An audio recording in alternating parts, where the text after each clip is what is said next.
within such a yogi who establishes himself in absolute non-dual oneness with Paramashiva and who keeps himself free from all sorts of differentiating notions, the exalted superpower of all-knowing Sarvajnatva gets unfolded in all its fullness.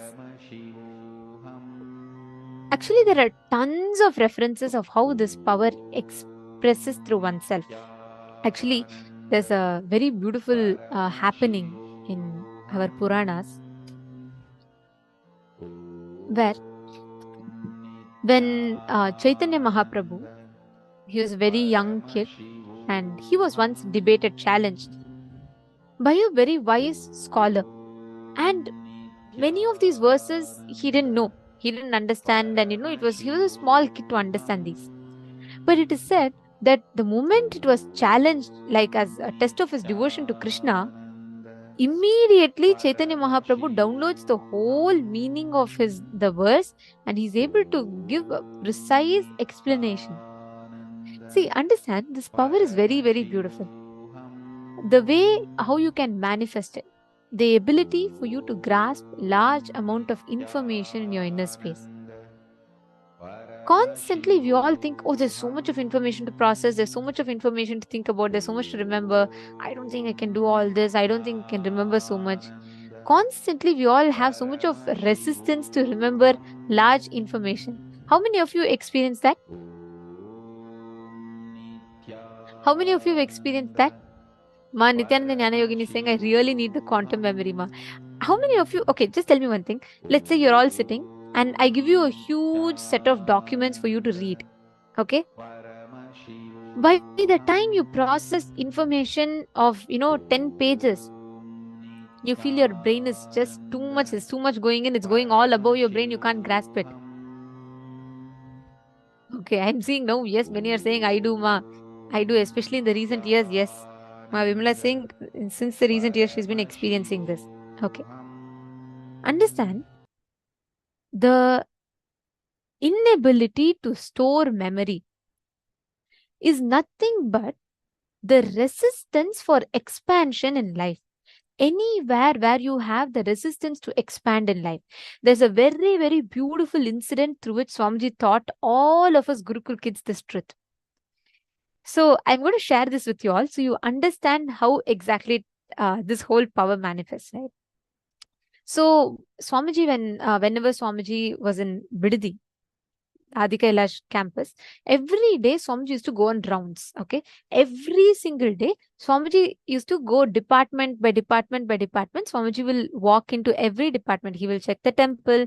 He will check how the kitchen is running. He'll check if the Annadan is happening properly. Then he will check how the Gurukul is functioning. He'll check how the library is functioning. Like Swamiji will be literally, he'll give his life into everything. So anyways, so we all will know morning one round, evening one round. Swamiji will be walking, doing rounds in the campus and he'll be giving vision to each department, checking where each of it is progressing and so on.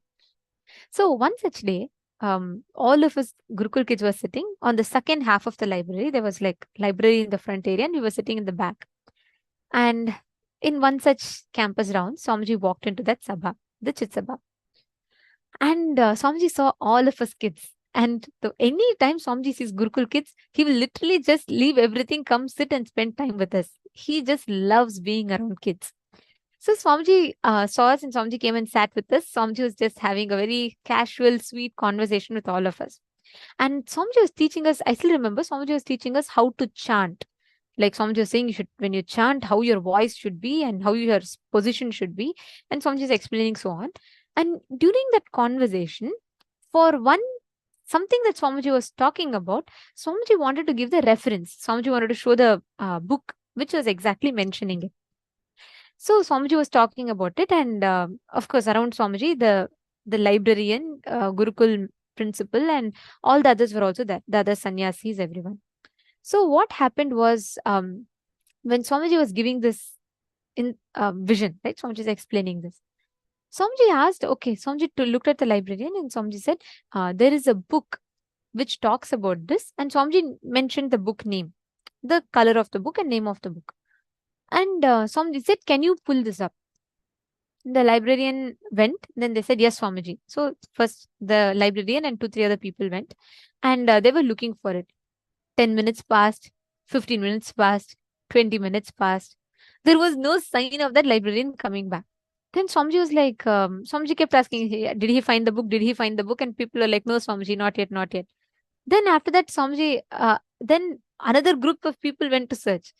Still nobody found. And librarian came back with a very clear conviction that Swamiji, either the book doesn't exist, even if it exists, then it is not in this library. Then Swamiji said, no, I remember I have read it like that. And this person said, no, I searched Swamiji, I couldn't find it. So I don't know, Swamiji, where it is. Then Swamiji said, okay, you guys could have told this to me long back. And you should know what Swamiji did. Swamiji said, mentioned the exact shelf row. Swamiji said, go, it is third row from the last or something like that. Swamiji mentioned the exact row of the shelf. Swamiji mentioned in which shelf it is, the color of the book cover, name of the book, page number. In that page number, in this line, this reference is exactly there. From the moment Swamiji told this, in less than 1 minute, all the librarian had to do is go to the exact place Swamiji told, pick that book, open that page. He found the exact reference in the place that Swamiji mentioned. The librarian who spends his whole day, whole life setting up the library, being with the library, living with the books, he could not remember it. Swamiji, on the other hand, who had like so much to do, right? And Swamiji is managing so many universes together. Despite that, Swamiji was able to remember the exact page number. That too, when Swamiji read this book years ago. We were all amazed. The moment, even the librarian was shocked. Everyone were like clapping.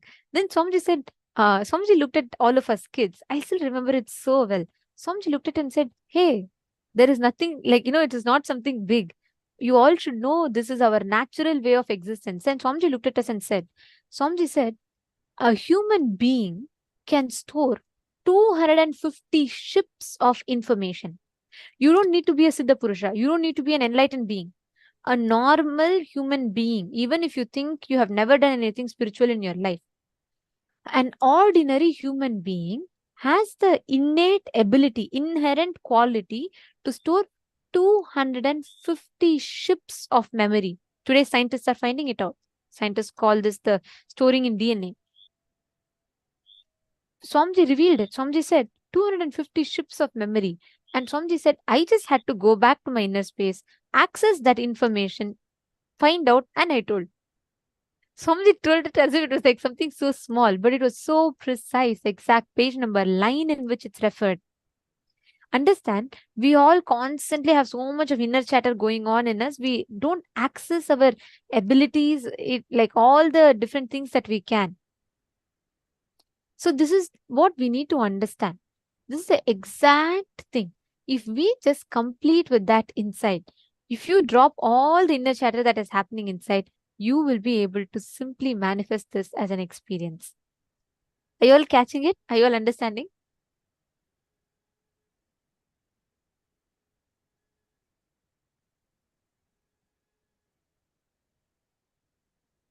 Just connect this. Just remember this one incident from Swamiji's.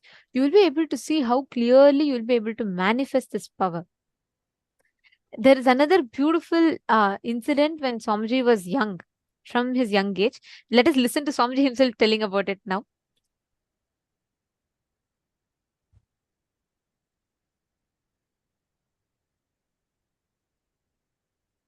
I still remember once that there was a power manifestation. My Guru Kuppammal, she was making me manifest the Yegasandagrahyam. Yegasandagrahyam means listening once and repeating the whole as it is. That power.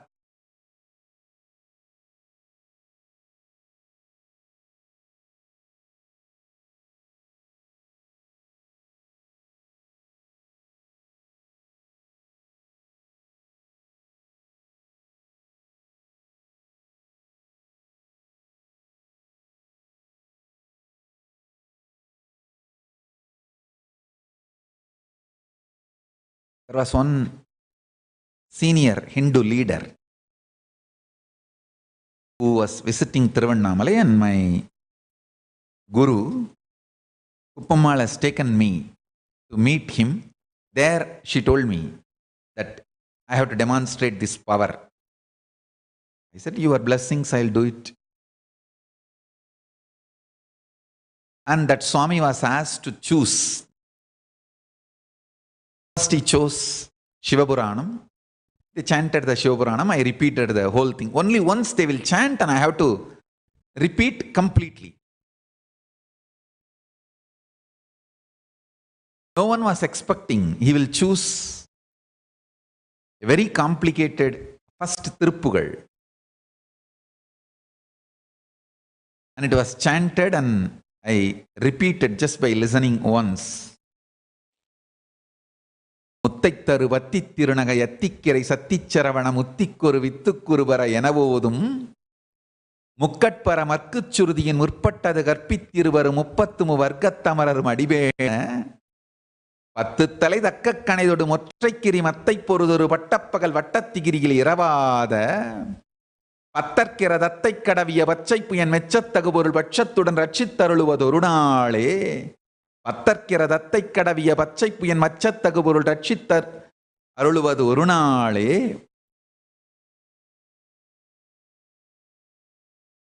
தித்தித்தைய ஒத்த பரிபுர நிறுத்தப்பதம் வைத்து பயிரவி திக்கொக்கன டிக்க கழுகொடு கழுதாட திக்குப்பரி அட்டப்பயிரவர் தொக்குத்தொகு தொக்குத்தொகுதொகு சித்திரப்பவுரி திரித்திரிகடக எனவோத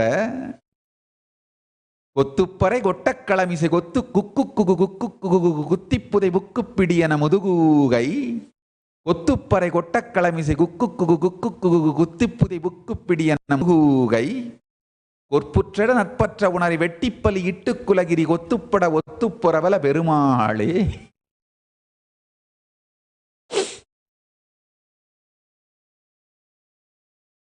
This is a song somebody recited, and only once I heard and I recited the whole thing as it is.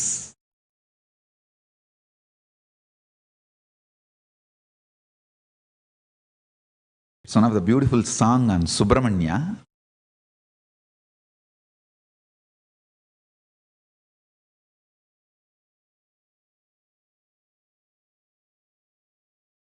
Our manifestation of Egasantagrahya.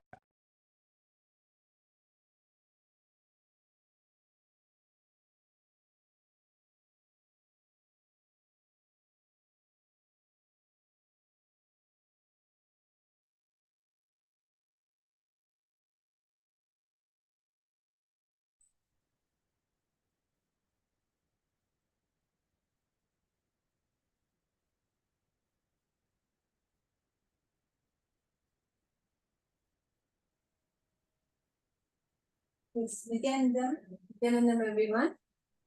So now we are going to be entering into the power manifestation. It was a very beautiful sharing from Swamiji of how Swamiji manifested the power of quantum memory, of basically the power of Sarvajnatva. And now we are going to be manifesting that same power. So this is just, it is a very simple power. We have to hold a very simple cognition, right? How Swamiji told all of us, revealed to all of us in the satsang, that how Bhagavan Dakshinamurthy sits just in that space of silence, or more of the space of listening. Just by sitting in the space of listening. Actually, Swamiji very beautifully says that Dakshinamurthy neither sings nor talks, but a lot gets conveyed, right? To all the rishis and the saptarishis sitting in front of Dakshinamurthy, they got the whole revelation from the space of, in the space of listening and complete silence. That is the space, the highest space in which we can get all the revelations, and that is the space of unclutching. When we have the space of unclutching inside us, when we don't have any thoughts inside of us, that is when it would be possible to manifest this power. And when Lord Dakshinamurthy, when Bhagavan Dakshinamurthy,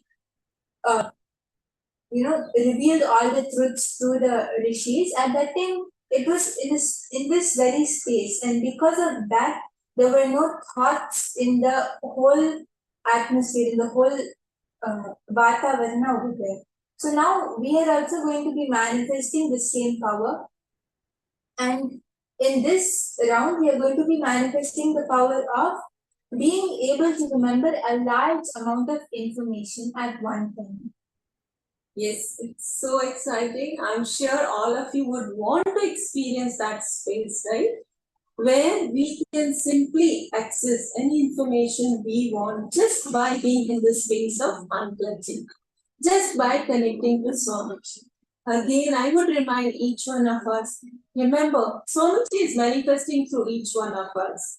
Swamiji has manifested through many of us, and we just have to be available, we just have to be ready and say yes to the possibility of experiencing these powers. So I request and invite each one of you to please come and be seated if you are not available in front of the camera. And let's all enter into this power manifestation. And all of you can also bring your aushadas as that would really help in this power manifestation.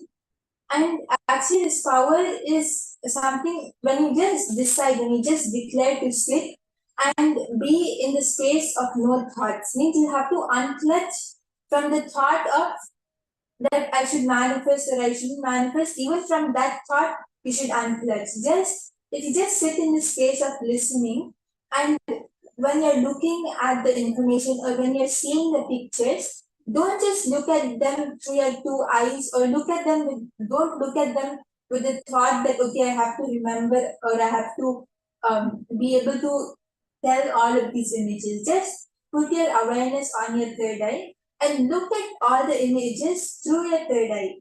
Putting the awareness on your third eye, you'll see that once you see the images, when you have to write them down, or once you have seen the large amount of information, it will just come to you. You will just be as a flow, it will come to you, and you'll feel that you have manifested this power. So this power requires all of us to be in intense unclutching and just putting the awareness on your third eye. When you do that, you will see that everything will get stored inside your memory, right? As Nithyananda just said, we have the inherent capability of storing 250 ships full of information. And this is just, it's not even one book, or it's not even 10 books. It is just a very small amount compared to what our actual capability is. So now we are going to be starting the manifestation. All of you can get ready with your aushadas and you can apply it. It will really help you in doing the power manifestation.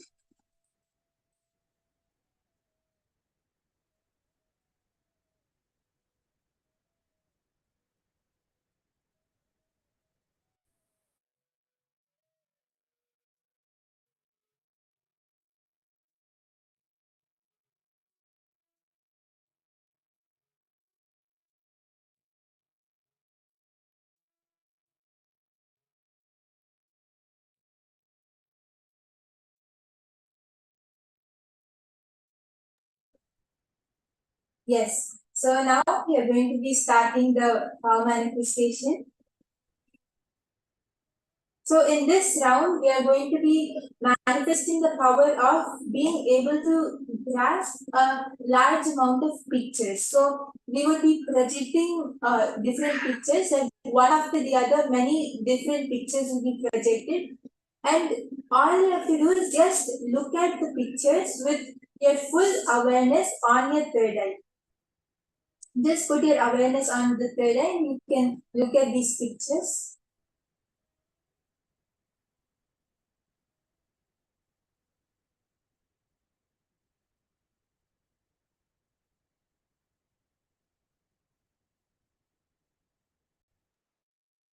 Now, please sit straight. We are going to be taking you all through a series of images, and I request all of you to listen very carefully. Don't try to grasp it. Okay? Don't try to observe. Don't try to memorize it. Don't try to say, okay, this is it. This is it. Let me list down. Listen, you're only going to unclutch. If you remember by memory, you will only be able to remember 10 images in order. When you grasp through third eye, more than 25 images you'll be able to grasp. Listen very carefully. The process is very, very simple. I request every one of you to please sit straight. Make sure there is no inner chatter happening in you. Can I request all of you to please sit straight? Experience the silence of Dakshinamurthy. When the noise inside reduces, when the noise inside dies down, you will be able to hear everything from the outside.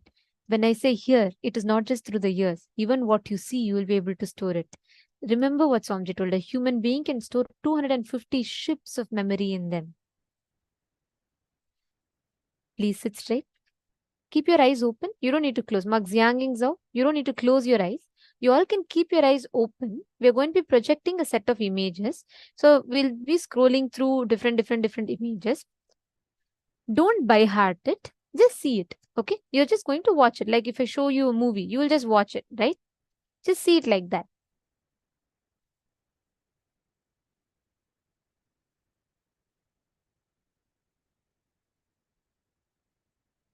And from that, start grasping it in your third eye.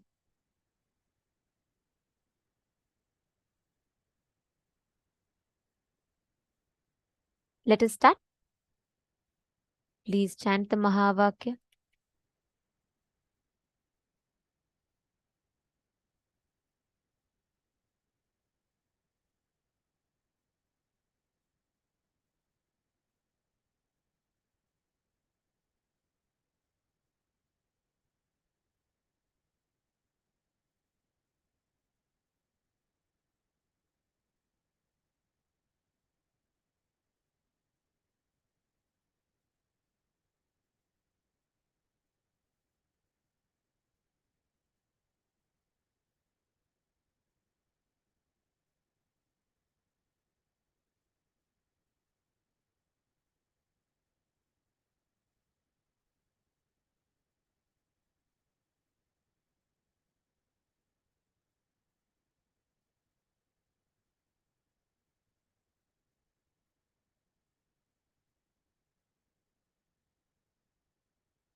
Just see everything through your third eye. Now, chant the Mahavakya. Chant the Mahavakya.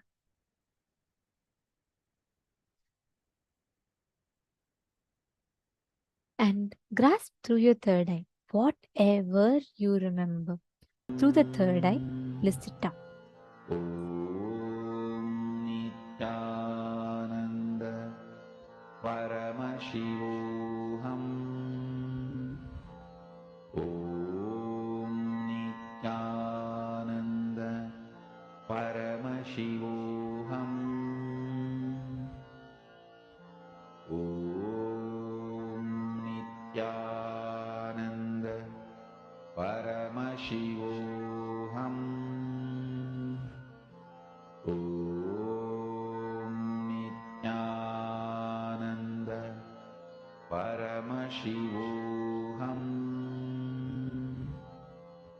Om Nithyananda Paramashivoham. Om Nithyananda Paramashivoham.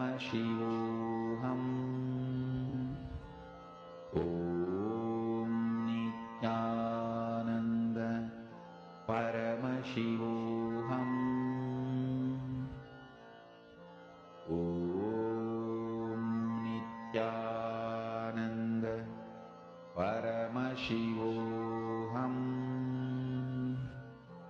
Om Nithyananda Paramashivoham. Mahamahavaagya, spiritual lullaby for samadhi. And Suprabhatam, wake up call, wake up song for Paramashiva. This Mahamahavaagya is spiritual lullaby for you to fall into samadhi. Suprabhatam, wake up song for Paramashiva to wake up in you. Just remember this one powerful cognition. This Mahamahavaagya puts me in samadhi. This is spiritual lullaby for samadhi. And Suprabhatam, wake up song for Paramashiva in me. For Paramashiva to manifest. With this one spiritual powerful cognition, chant this Mahamahavaagya.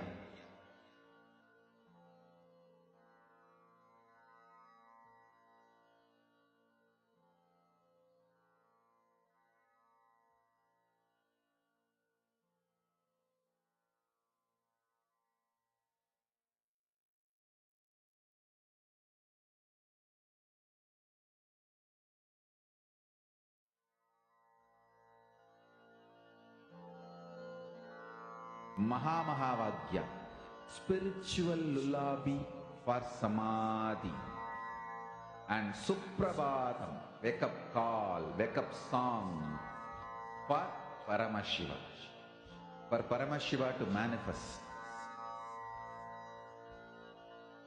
With this one spiritual powerful cognition, chant this Mahamahavaagya. Om Nithyananda Paramashivoham. Om Nithyananda Paramashivoham. Om Nithyananda Paramashivoham. Om Nithyananda Paramashivoham. Om Nithyananda Paramashivoham. Om Nithyananda Paramashivoham. Om Nithyananda Paramashivoham. Om Nithyananda Paramashivoham. Om Nithyananda Paramashivoham. Just continue chanting the Mahavakya, and you can put your awareness on your third eye. You will see that when you put your awareness on your third eye, exactly in this, whatever images were projected, and in the same order which they were projected, everything will just be revealed by the third eye, and you'll be able to see it them as clear answers. Because when we scanned it, as Nithyananda explained, we are putting our awareness on the third eye, and the third eye is just grasping everything, capturing everything like a camera. Everything just gets stored inside of us, and now we are extracting all of that information. We are seeing all the pictures which are captured and stored in our third eye. So when you just put your awareness on your third eye, see whatever Swamiji reveals to you, you'll see it will be the exact answers and it will be in the correct order also. So as you're seeing the answers, you can go ahead and start penning them down. And once you feel that Swamiji has revealed everything to you, you can even post it in the chat.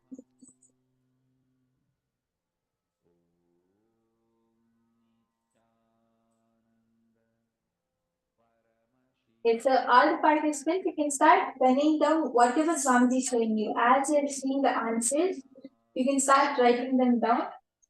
And this, our third eye is exactly what it does is when we look at the images, putting our awareness on the third eye, at that time, our third eye will capture all the information, will capture all the images. And when we want to see the images, what exact images they were, you just have to connect to Swamiji and ask Swamiji to reveal it to you. And you'll see all the images will start appearing clearly in your third eye. And not only will all the images be correct, but they will appear in the exact same order as it was projected. Because our third eye is like a camera, just captures everything and stores it. And when we put our awareness, when we go and see whatever is stored, we'll be able to see everything as it is. So I request all the participants to just do this, and whatever Swamiji is saying, you can pen it down. Yes, and do share your answers in the Zoom chat so we would know that you are manifesting, and it's truly exciting. Please do not filter, please do not judge. Just write down whatever third eye is revealing.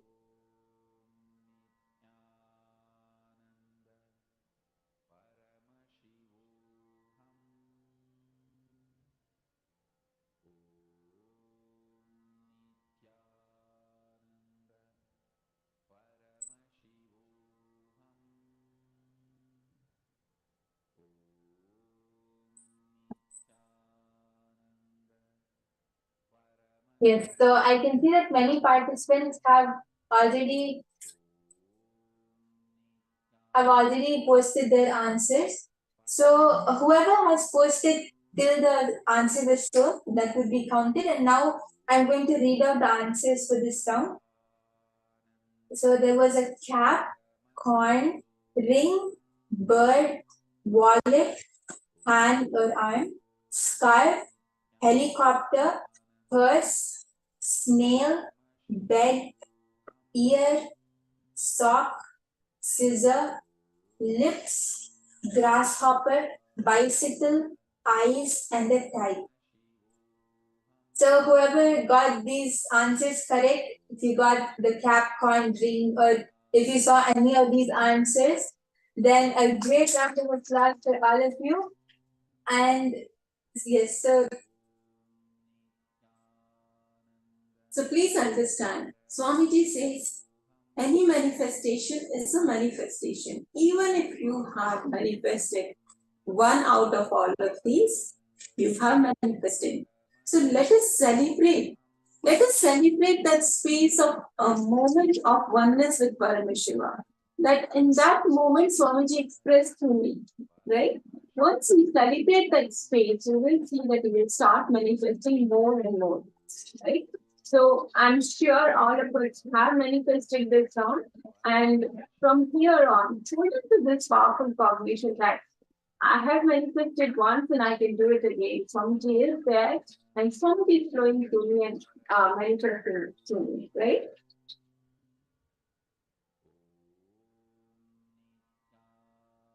yes, so all of you can post your experiences of this round of power manifestation.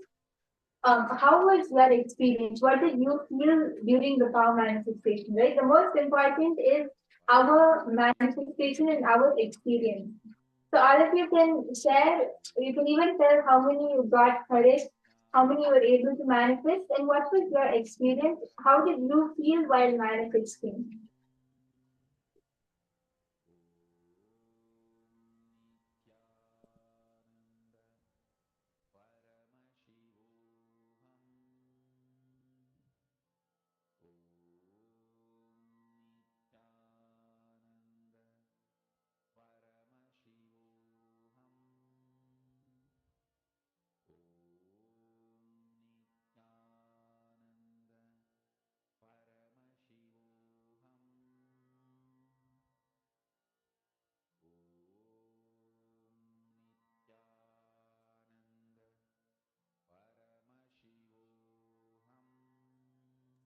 It's, I can see many of you did manifest, and many of you have posted how you felt, what was your experience during the manifestation.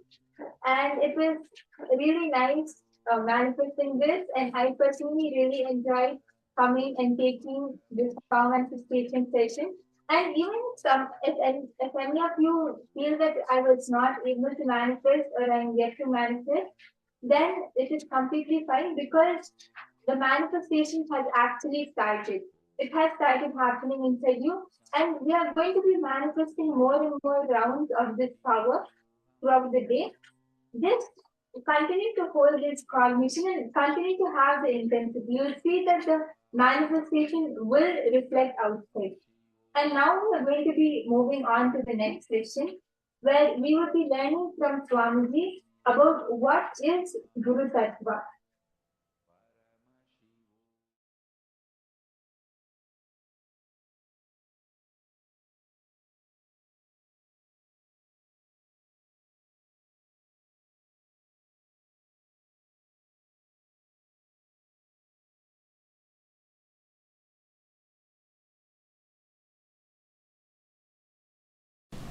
The space which literally makes the Maya shiver and breaks, takes you from the perceptional reality to the real reality. That space is called Guru Tattva. Listen. Listen intensely.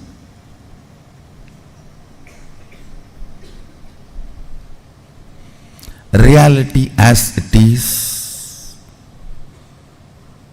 Sadashiva, because Karana and Karya can never be separated. Me and my actions can never be separated. You and your actions can never be separated. But you and your reactions can never be together.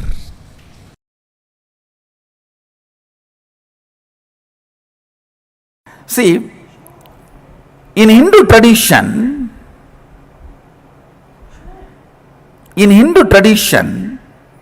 Guru Tattva is worshipped, not the individual. See,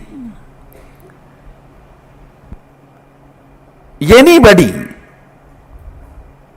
who has achieved that space, who opened up to that space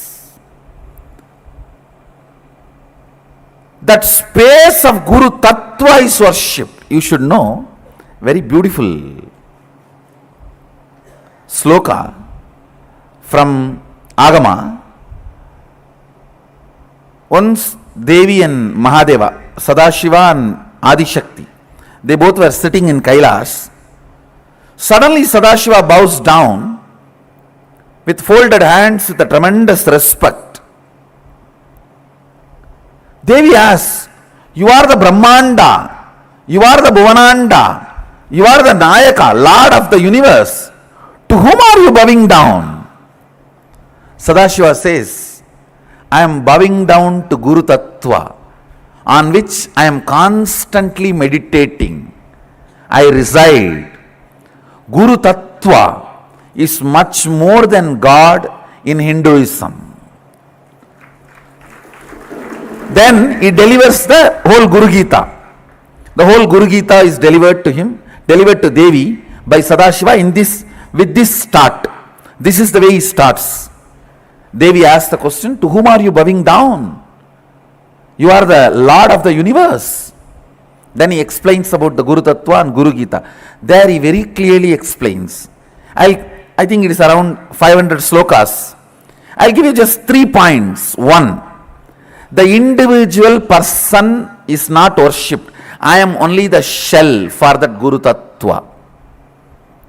The principle is worshipped. That is why this throne. That's why these jewels.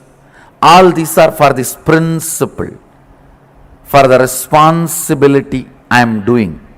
If you see me in the courtyard, Actually, the moment I finish the session and go out, first thing I'll do, I'll remove all this and throw it away.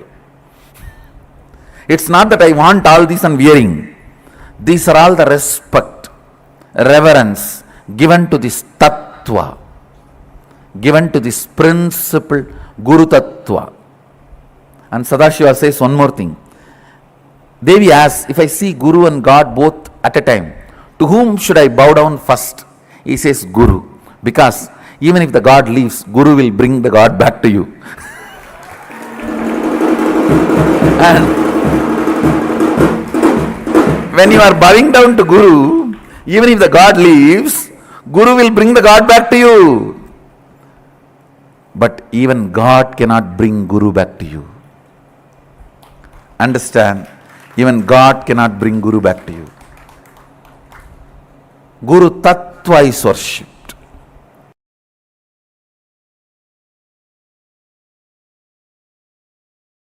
I'll start with one incident happened between me and Arunagiri Yogeshwara. Once, Arunagiri Yogeshwara, my Guru, gave me an instruction. And then he asked, will you do it? I was shocked. Please understand.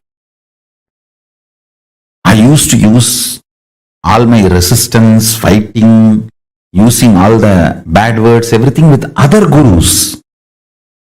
Like Yogananda Puri, Vibhudananda Puri, Annamalai Swamigal, even with Ram Suratkumar little, but never ever resisted Arunagiri Yogeshwara. It was such pure, intense, passionate, loving, beautiful relationship. Never I resisted him, or never I uttered a word or even had a thought against him or against his words. So I was shocked. I felt, what did I do? Even he had a doubt and he has to ask me, will you do it? I immediately folded my hands and said, you are God. You are Shiva. How can I not do what you say? He laughed and said, no. If I am God, you are also God. In the powerful cognition of Guru is God, that same cognition applies. You are also God. In that God, you don't need to listen to the God. You are one, in oneness. Only if you know, I am the Guru who is going to make you experience God, you need to listen to me. Understand? I was shocked the way he made me understand. He said, if I am God, you are also God. That's ultimate reality. That's a powerful cognition. From that powerful cognition, you don't need to listen to me. We both are in one and the same, in oneness. If you have the powerful cognition, I am the Guru who is going to make you experience God, you need to listen to me. He said that is the powerful cognition you need to have. With that powerful cognition, Guru is God, you may not need to listen because you are also God. The most powerful cognition is God is Guru, not Guru is God. Understand? God is Guru to make you realize you are God. Only then you need to listen to him. Only then you will achieve enlightenment.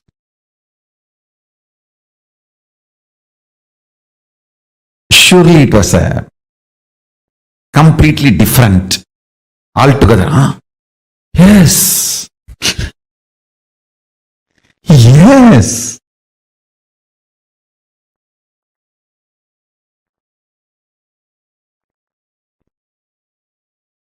What he said is right.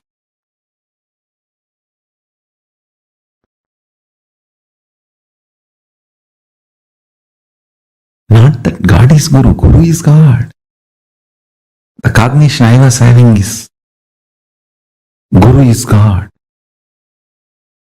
But he shifted it to God is Guru. Listen carefully. Guru Tattva makes you realize real God. Till then, you will not even have the right cognition about God. See, all the incarnations of Vishnu gives a breakthrough in DNA level. Like your DNA's natural selection process is pushed to the next level. Like amoeba takes a jump and becomes a fish. Fish takes a jump and moves to tortoise. Tortoise takes a jump and moves to pig. Pig takes a jump and moves to animal man. This big pushes the natural selection process is given a breakthrough by Vishnu's incarnation. Conscious decision process is given breakthrough by Shiva's incarnations. Understand? Great incarnations of Mahadeva, like Kalabhairava, Veerabhadra, Munishwara, Durvasa, all those beings give great conscious breakthroughs.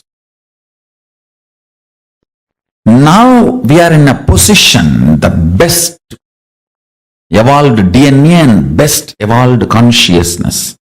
The Chit Jata Granthi, the body and consciousness we have, is the best possible form. We need to have the next breakthrough, the ultimate breakthrough. That is the purpose of my happening. Understand? Vishnu's incarnation gives breakthrough in the DNA. Shiva's incarnation gives breakthrough in consciousness.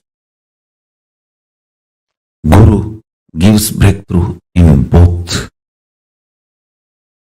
When Paramashiva happens as a Guru, he gives a breakthrough in both levels.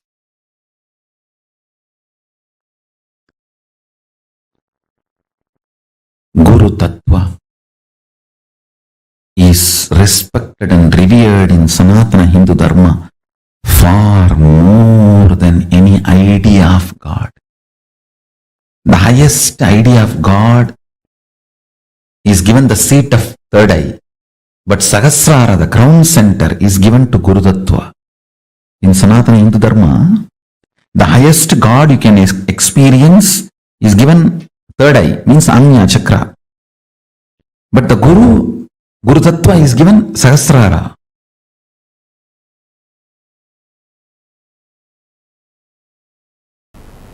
If I have to describe my relationship or what was happening at that time with him, I should tell you this story.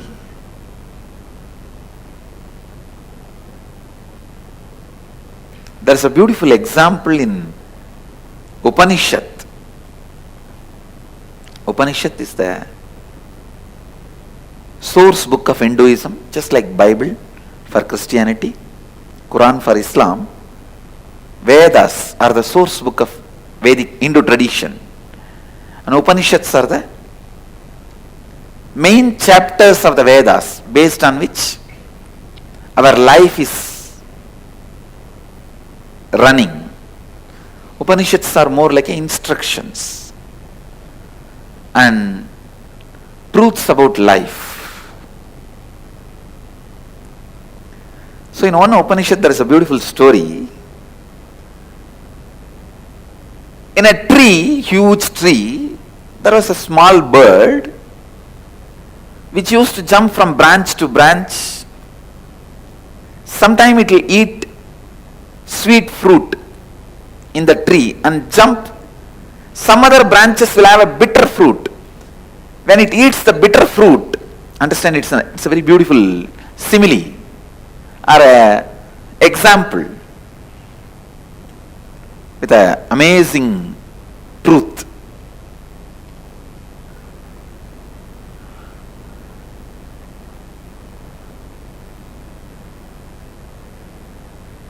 When that small bird eats the bitter fruit,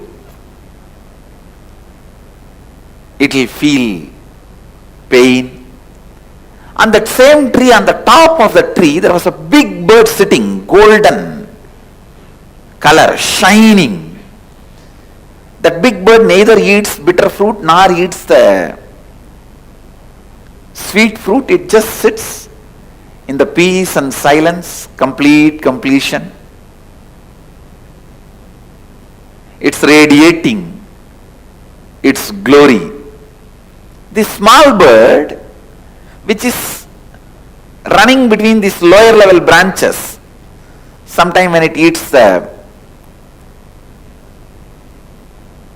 sweet fruit, it feels joyful, and bitter fruit, it feels bad.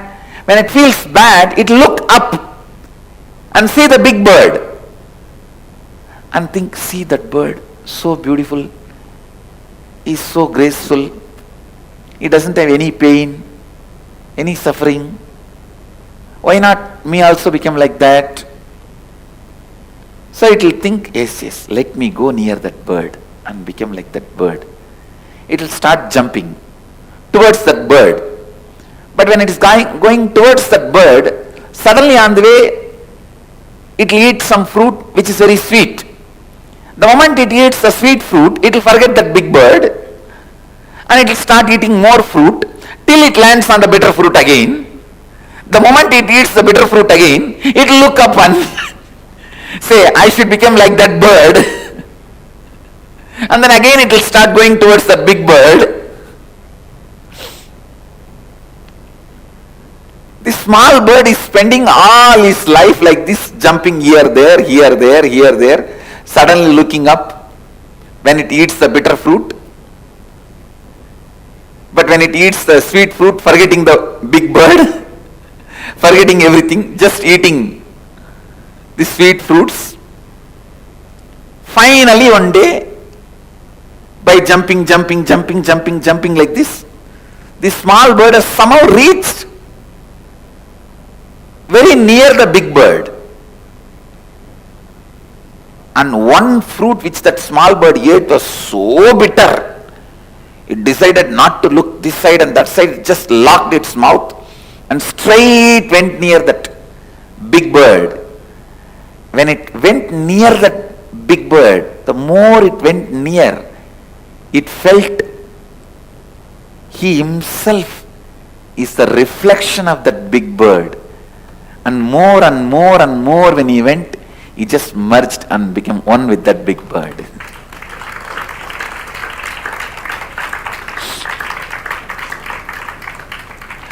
I don't even need to explain the concept behind the story, I think now. I've explained the example so clearly. The concept I don't even need to explain, all of you understood, I think.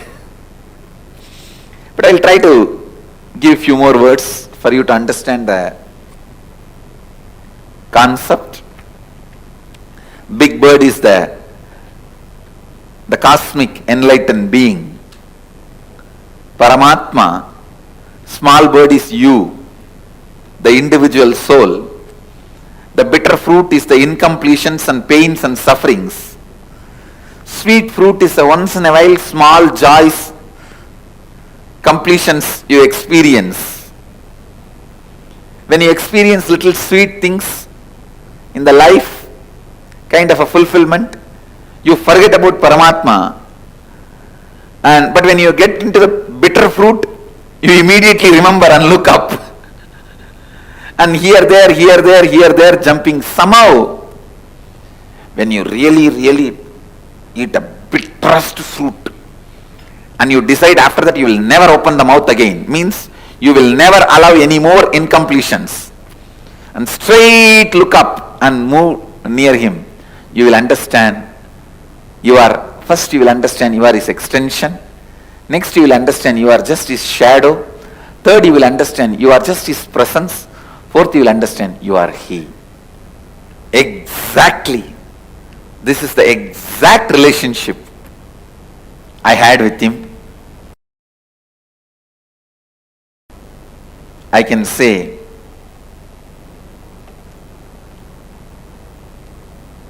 he was my everything.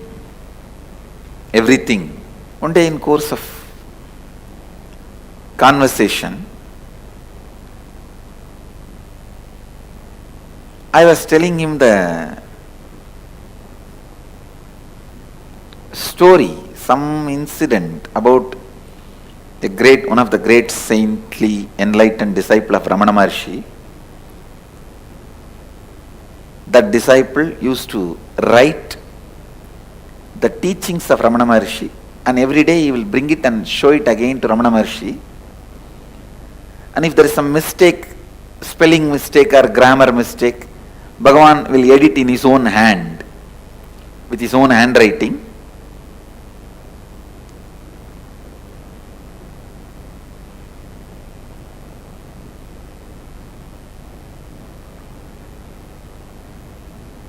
So, that sadhu,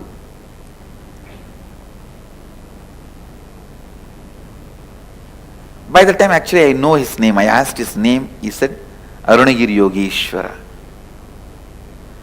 I know his name by then.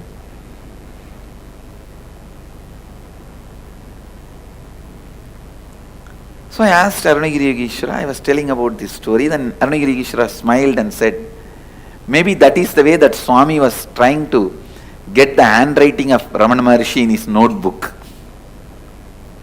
And he also made a comment, just to get the Ramana Maharshi's handwriting, this Swami will make more and more mistakes.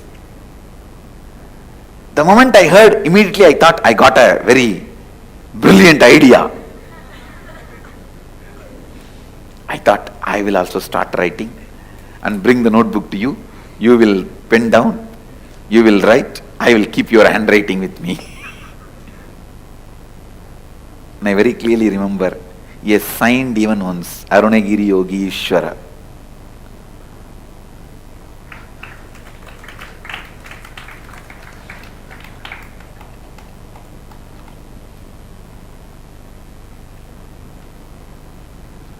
So many things, so many things. We used to speak. Once I remember he told me that don't go around and tell everyone that you are every day meeting me and talking to me. I took that as an instruction. I never asked why. That was one good thing I had. If I accept somebody as my guru, that's all, I will simply surrender. No question of why, what and all that. Before accepting, I will ask all the questions. The moment I accept, after that no questions asked.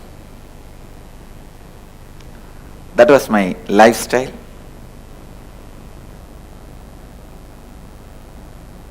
Everything was going well.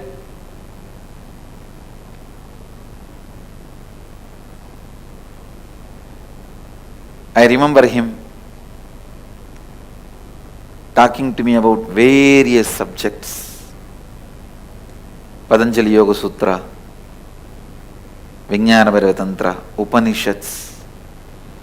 I even remember taking 4 Upanishad book to him, which was given to me by Isaki Swamigal. Tamil translation of the 4 Upanishads. And where he opened and read out some lines and explained some lines to me.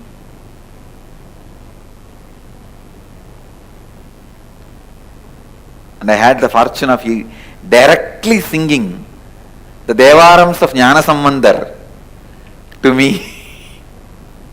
I have heard some of the great songs, Devarams, from his own mouth. I even asked him once, how do you know all this? He said in Tamil, இங்கே தானே இருக்கேன், இங்கே தானே பாடிட்டு இருக்காங்க, அதனால கேட்குறேன், அதனால தெரியுது. He said, I am here only all the time, na, and they are singing all the time here. Na. So I am listening, so I know. These are all that mystical, mischievous answers. With more time passing, I got more comfortable with him. I ate with him. I slept in his lap.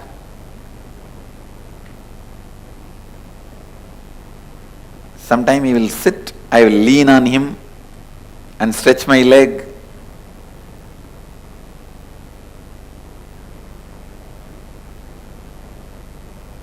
He was never just a guru. He was far more than that. Far, far, far more.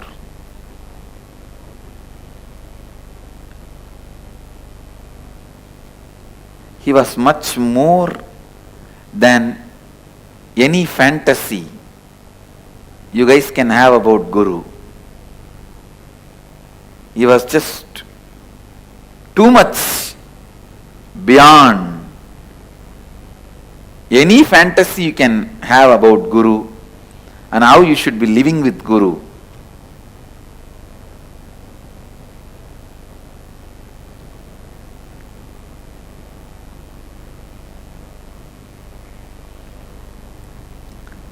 Whatever fantasy you guys may be having, how you should be living with Guru, I have lived 1,000 times more and beyond with him.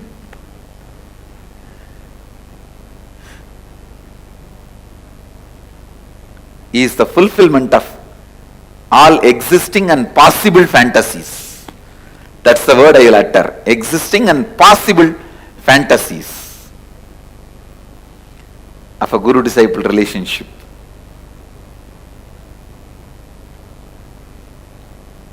I have seen him materializing.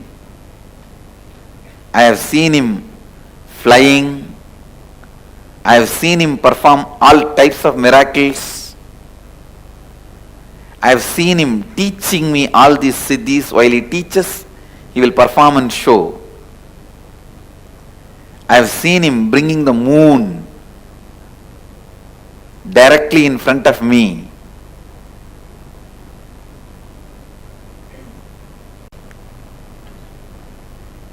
I have heard about so many scriptures from him.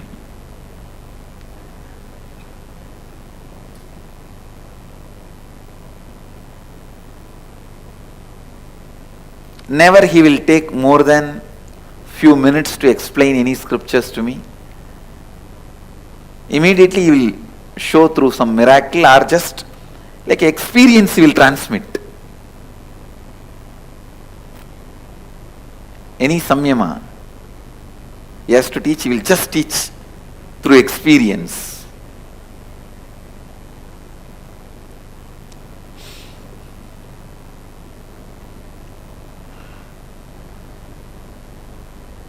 Whether the way he looks, sits, carries himself, or the words he utters, or the joy he radiates, or the friendliness he radiates,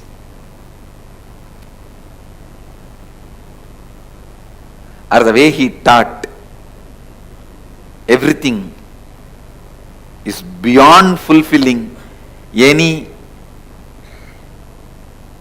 possible fantasies.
It is. So beautifully, Swamiji had explained to us about the Guru Tattva and how Guru Tattva is much higher than everything else, higher than God itself. What did each of you understand from what Swamiji revealed? Can I request all the participants to share that first? Take a few minutes and please post it. What did you understand? See, the whole Guru Gita, as Swamiji was describing, right? It's a very beautiful scene. How Paramashiva reveals about himself to her, literally. That's a beautiful scene in Mount Kailash, in Kailasa. It says Kailasa Shikare Ramya. See, where the whole Kailasa, so beautiful, grand, and all the gods, goddesses are worshipping, bowing down to Paramashiva. Parashakti is also bowing down to Paramashiva.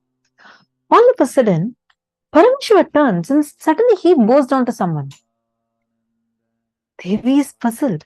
She asks, "Oh Prabhu, you are the ultimate. You are the one who is Mahadeva, who is Devas of all the Devatas, who is the ultimate. Whom are you bowing down to? Who is it that you worship?" And Paramashiva reveals the most sweetest secret, saying, "I am bowing down to the Guru Tattva." Understand, Guru Tattva is higher than God himself. It is only Guru Tattva.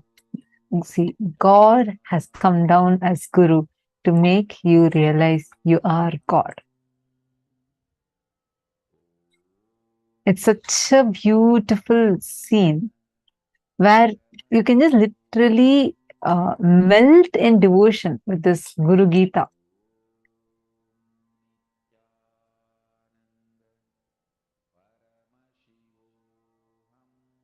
Parashakti, sitting on the lap of Paramashiva, asks him, "Prabhu, whole universe, cosmos meditates on you to reach you.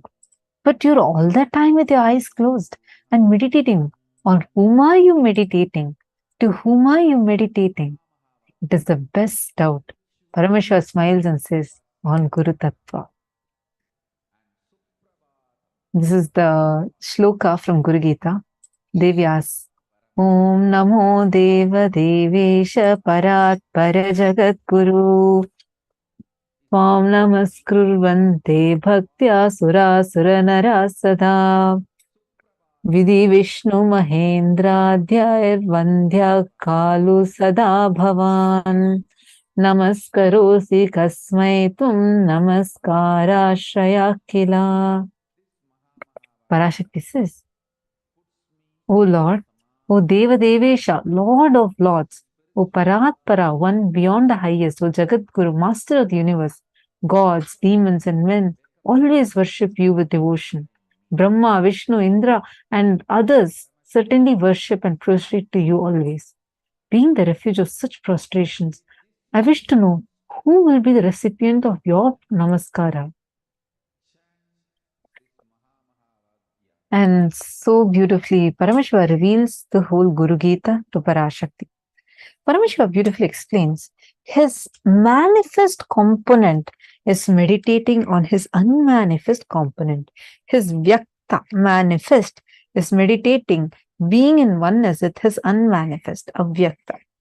The Avyakta of cosmos is Guru Tattva, manifest as Paramashiva to help all of us, lead all of us into oneness with the whole universe, whole cosmos, the ultimate. It is such an important understanding that you need to have. Unmanifest guides the manifest. How many of you are clicking with this so far? How many of you feel like, wow, it's just so beautiful even to listen to this? How many of you feel that? Because now what all of us are experiencing right now It's such an amazing blessing that all of us are having. To be able to experience Paramashiva himself as our Guru, who has come down to make us all realize that we are Paramashiva.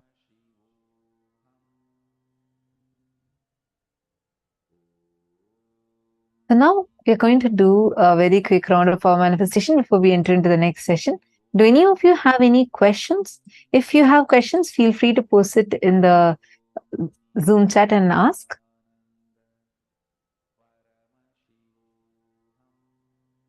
Susan has posted, we get distracted by the sweet taste, but when things are sour, we look up to the divine and eventually drop all the delusion. Exactly. Only that is why the actually many times soft suffering comes as a boon, because every time, whenever you are about to reach the ultimate, suddenly delusion will appear so colorful, trying to distract you. Whenever you'll see all of a sudden the way how best way you wanted to live in this delusional world, everything will look so colorful and you'll get distracted.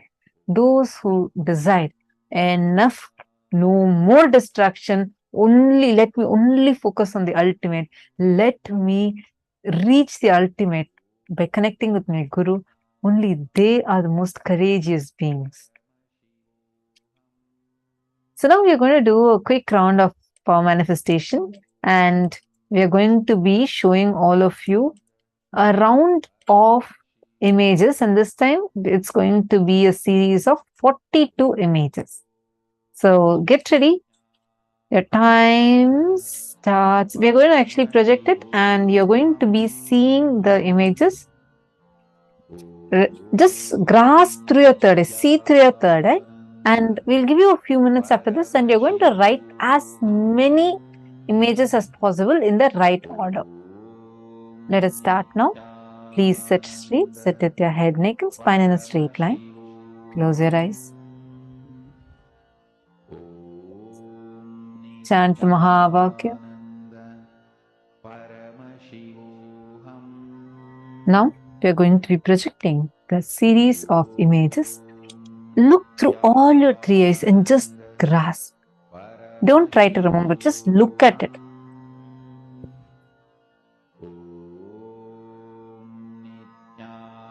Nithyananda Paramashivoham. Om Nithyananda Paramashivoham. Om Nithyananda Paramashivoham. Om Nithyananda Paramashivoham. Om Nithyananda Paramashivoham. Om Nithyananda Paramashivoham. Om Nithyananda Paramashivoham. Om Nithyananda Paramashivoham. Om Nithyananda Paramashivoham. Om Nithyananda Paramashivoham. Om Nithyananda Paramashivoham. Om Nithyananda Paramashivoham. Now sit as Paramashiva.